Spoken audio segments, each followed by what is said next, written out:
This is my story. I am a girl who was born as a product of prostitution. I opened my eyes, finding myself moving from family to family, house to house, and hand to hand. By the time I turned 20 years old, I had lived with 20 different families. None of them were relatives.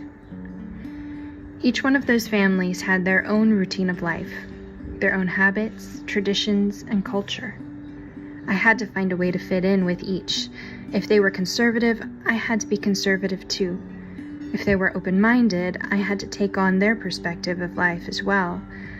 It meant I had to reconstruct myself before taking even my first step into any new house.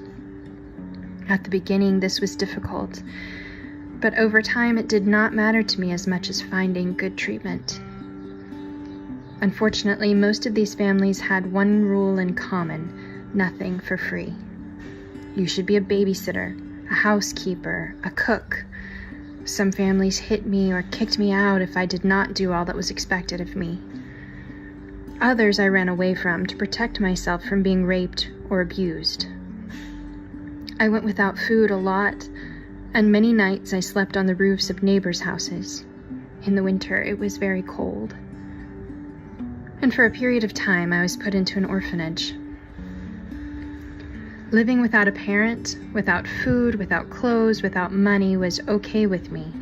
The only thing I could not live without was a home. In my short life, I have experienced many horrible atrocities, some of them unimaginable. But not having a place where you can be protected from the wolves, that is the worst experience of all. When I was a kid, I had a lot of dreams, but with time, the only dream I had was finding a place where I could feel safe, a place where I could belong to somebody. When people know that you don't have someone to protect you, you become a vulnerable sheep to the wolves.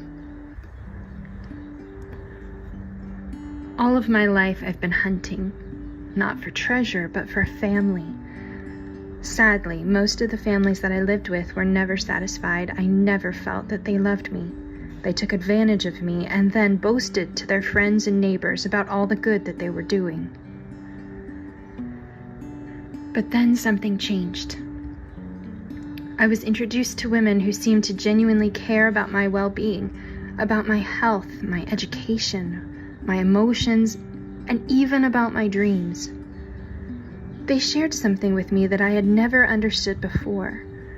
My life holds immeasurable value because of the God who created me. These women gave me a home. I could stop worrying about where I would stay or how I would eat, and for the first time I could focus on my future. Even so, I kept waiting for the conditions that they would put on me. How was I ever going to repay them?